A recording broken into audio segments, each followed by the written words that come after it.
After the recent Nintendo Direct, there's no doubt that Nintendo's pricing isn't going to get any better. In fact, one could argue it's getting worse. Now, Nintendo has been a greedy company for a while now.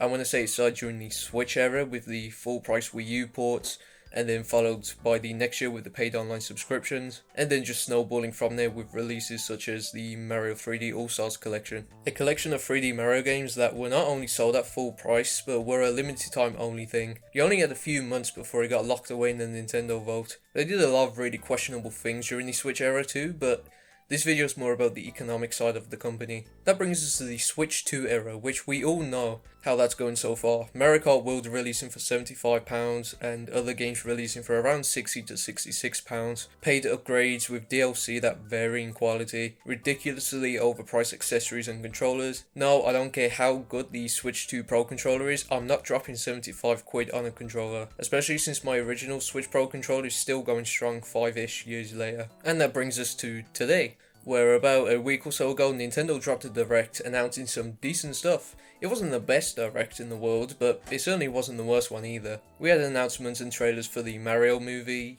Mario Tennis Fever, a new Yoshi game, Fire Emblem, Metroid Prime 4, Tomodachi Life 2, and so on. And yeah, they're not all my cup of tea, but I think it's daft to say the Switch 2 doesn't have a decent lineup of games. However, the most controversial thing announced at the Direct was the Mario Galaxy 1 and 2 ports.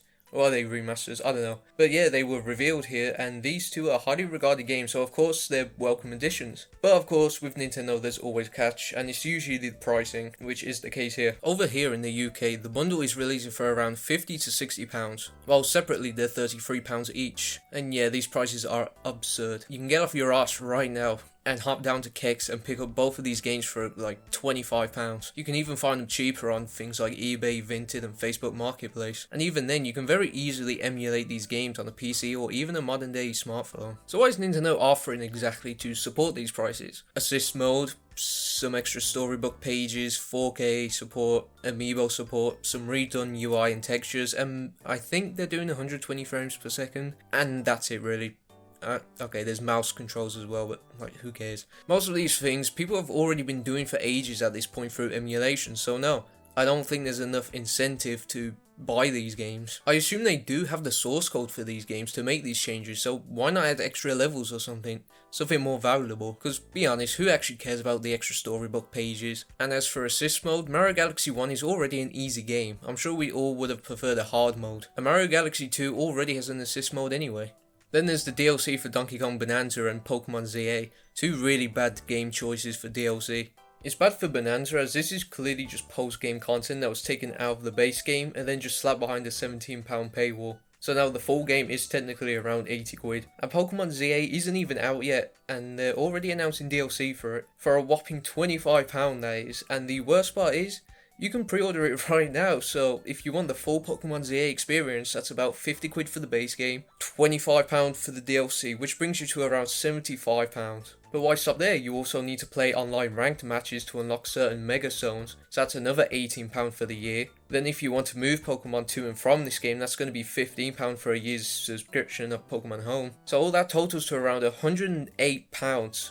£108 for the complete Pokemon ZA experience. Now let's talk about those amiibo. Quite a few amiibo were announced in this Direct, and yeah, the prices for them suck too. I say kinda because in the UK anyway, the Mario Galaxy ones are about £25, £26 each, which isn't a great price, but honestly, being as these amiibos are not only fairly bigger than the normal ones, but also decently made, it's not a terrible price either, I don't think. The Metroid Prime 4 ones are also around 17 to 25 each. And yeah, like the Mario ones, these aren't terribly priced either, but not the best pricing. As for the Kirby ones, yeah, definitely don't need to be £33. I don't care if you can swap them, like, does that really warrant the extra money? However, there is an upside to this, at least in the UK anyway.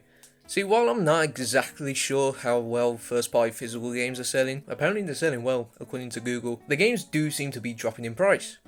For example, Mario Kart World in major retailers such as Smith's has dropped to around £60, which yeah, still isn't ideal, but it's the standard for AAA games these days unfortunately. Games like Donkey Kong Bonanza have dropped to around £55. Games that are cross-gen are the old standard of £50, and even some unreleased games like Mario Tennis Fever and Age of Imprisonment are launching for £60. Now I know what you're thinking, these prices are still bad, and yeah, they are.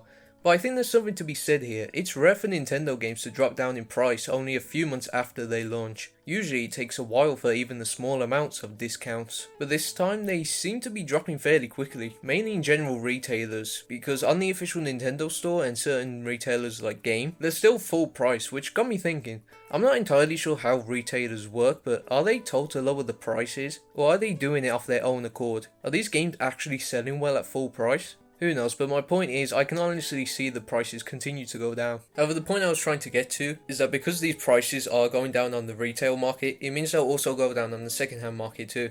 And they have been. Mario Kart World and Donkey Kong Bonanza have gone down to around £35 to £45. If you're like me and don't need games on day one, then the Switch 2 era probably won't be that much different from the Switch 1 era in terms of pricing. I made this video more so for a guide for the British, as every YouTuber I've seen covering this are American, and they do seem to have some different prices that vary between the two countries. But yeah, that wraps it up for this video. What did you think about the prices of modern Nintendo? Are you on board, fully against, or like me and you get most of your games second hand anyway?